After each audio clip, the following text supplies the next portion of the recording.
ലൈംഗികാതിക്രമ കേസിൽ ആരോപണ വിധേയനായ പ്രജ്വൽ രേവണ്ണയെ പാർട്ടിയിൽ നിന്ന് സസ്പെൻഡ് ചെയ്ത് JDS. അല്പസമയം മുൻപ് ചേർന്ന JDS കോർ കമ്മിറ്റി യോഗത്തിലാണ് തീരുമാനം.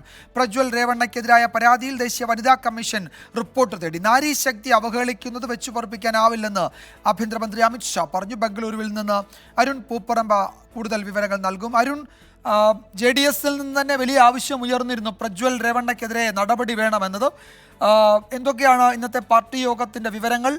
പൂർണ്ണമായും JDS ഈ പ്രജ്വൽ രേവണ്ണയെ തള്ളിപ്പറഞ്ഞു എന്ന് ഈ ഘട്ടത്തിൽ വിലയിരുത്താനാകുമോ? വിജയകുമാർ സൂചിപ്പിച്ചതുപോലെ തന്നെ കർണാടകയിലെ JDSന്റെ 19 MLA-മാരും ചേർന്ന് HD ദേവഗൌഡക്ക് ഈ കേസുമായി ബന്ധപ്പെട്ട ഒരു കത്ത് നൽകിയിരുന്നു. ആ കത്തിൽ ഈ പ്രജ്വൽ രേവണ്ണയ്ക്കെതിരെ നടപടി വേണമെന്ന് ഈ MLA-മാർ ആവശ്യപ്പെട്ടിരുന്നു. JDSനകത്ത് തന്നെ ഇത്തരം ആവശ്യം ശക്തമായി ഉയർന്നിരുന്നു. അതോടൊപ്പം തന്നെ ഇത് തെരഞ്ഞെടുപ്പിൽ വലിയ തിരിച്ചടിയാകുമെന്ന വിലയിരുത്തൽ NDA സഖ്യത്തിനെ സംബന്ധിച്ചിടത്തോളം ഉണ്ടായിരുന്നു. BJP സംസ്ഥാന നേതൃത്വം JDSനോട് ഇത് നേരത്തെ തന്നെ നടപടി വേണമെന്ന ആവശ്യം ഉന്നയിച്ചിരുന്നു. അതിൽ വലിയ കടുത്ത സമ്മർദ്ദം BJPയുടെ ഭാഗത്തുനിന്നുണ്ടായിരുന്നു. അതാണ് ഇപ്പോൾ തിടുക്കപ്പെട്ട് അടിയന്തര കോർ കമ്മിറ്റി യോഗം വിളിക്കുകയും ഇത്തരമൊരു നടപടിയിലേക്ക് JDS പോവുകയും ചെയ്തത്. ഞാൻ നേരത്തെ സൂചിപ്പിച്ചതുപോലെ തന്നെ സംസ്ഥാന വ്യാപകമായി തന്നെ, അതായത് 14 മണ്ഡലങ്ങളിൽ കർണാടകയിൽ ഇനി തെരഞ്ഞെടുപ്പ് അവശേഷിക്കുന്നുണ്ട്. കോൺഗ്രസ് വലിയ പ്രചാരണായുധമായി ഈ കേസിനെ തെരഞ്ഞെടുപ്പ് വിഷയമാക്കി ചർച്ചയാക്കുന്നുണ്ട് എന്നതാണ് ഏറ്റവും പ്രധാനപ്പെട്ട കാര്യം.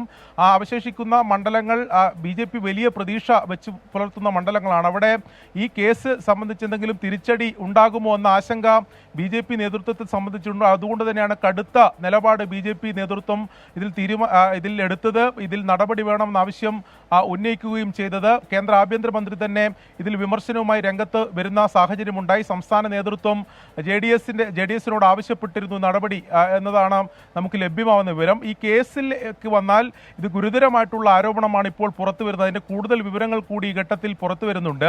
നേരത്തെ വീട്ടുജോലിക്കെത്തിയ ഒരു യുവതിയുടെ പരാതിയിലാണ് FIR രജിസ്റ്റർ ചെയ്തതെങ്കിലും ഇതിൽ കൂടുതൽ വീഡിയോ, അതായത് ഈ പുറത്തു വന്ന പെൻഡ്രൈവിൽ ഉൾപ്പെടെ ഈ ലൈംഗിക അതിക്രമം, ഈ പ്രജ്വൽ രേവണ്ണ ലൈംഗിക അതിക്രമം നടത്തുന്ന കൂടുതൽ ദൃശ്യങ്ങളുണ്ട്.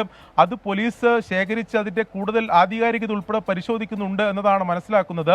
നിലവിൽ പ്രജ്വൽ രേവണ്ണ രാജ്യം വിട്ടു എന്നതാണ് പോലീസ് തന്നെ ഔദ്യോഗികമായി അറിയിക്കുന്നത്. ഈ പ്രജ്വൽ രേവണ്ണയെ നാട്ടിലെത്തിച്ച് അറസ്റ്റ് ഉൾപ്പെടെയുള്ള നടപടിയിലേക്ക് കടക്കാൻ സാധ്യത, അത്തരം നീക്കം എന്തായാലും പോലീസിന്റെ ഭാഗത്തുനിന്നുണ്ട്.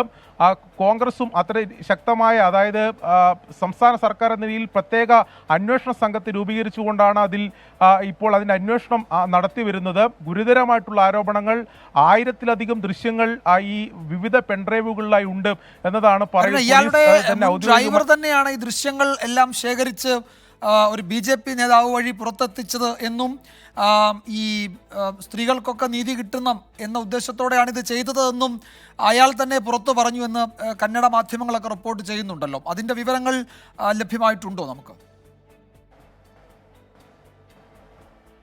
വിജയകുമാർ, തീർച്ചയായും ഇന്നലെ HD കുമാരസ്വാമി മാധ്യമങ്ങളെ കണ്ട ഘട്ടത്തിൽ പറഞ്ഞത് ഈ ദൃശ്യങ്ങൾ പുറത്തു വന്നതിലൊരു കൃത്യമായൊരു കൂട്ടുകെട്ട് അല്ലെങ്കിൽ ഒരു ഗൂഢാലോചന നടന്നിട്ടുണ്ട് എന്നതായിരുന്നു HD കുമാരസ്വാമി പറഞ്ഞത്.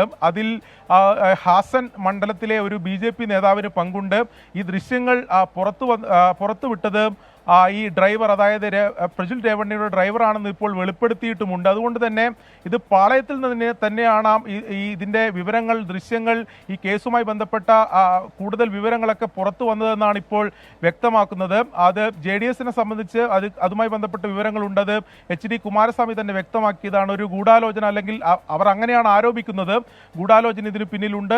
കോൺഗ്രസ്, അതോടൊപ്പം തന്നെ ഹാസൻ മണ്ഡലത്തിൽ ഒരു BJP നേതാവ് ഉൾപ്പെടെ ഇതിൽ ഈ ഗൂഢാലോചനയുടെ ഭാഗമായി ഇത്തരത്തിൽ ദൃശ്യങ്ങൾ സമൂഹ മാധ്യമങ്ങളിൽ പ്രചരിപ്പിക്കുന്നതിന് വേണ്ടി കൂട്ടുനിന്ന് ഉൾപ്പെടെയുള്ള കാര്യങ്ങളാണ് JDS നേതൃത്വം തന്നെ വ്യക്തമാക്കും. എന്തായാലും NDA സഖ്യത്തെ സംബന്ധിച്ചിടത്തോളം വലിയ പ്രതിസന്ധി കർണാടകയിൽ ഈ കേസ് വരുത്തി വച്ചിട്ടുണ്ട് എന്നതാണ് നമ്മൾ കാണേണ്ടത്. അത് BJP നേതൃത്വം അല്ലെങ്കിൽ BJP നേതാക്കൾ ഈ സംഭവവുമായി ബന്ധപ്പെട്ട് ഇതുവരെ ഔദ്യോഗികമായി വലിയ പ്രതികരണങ്ങളിലേക്ക് പോയിട്ടില്ല. കാരണം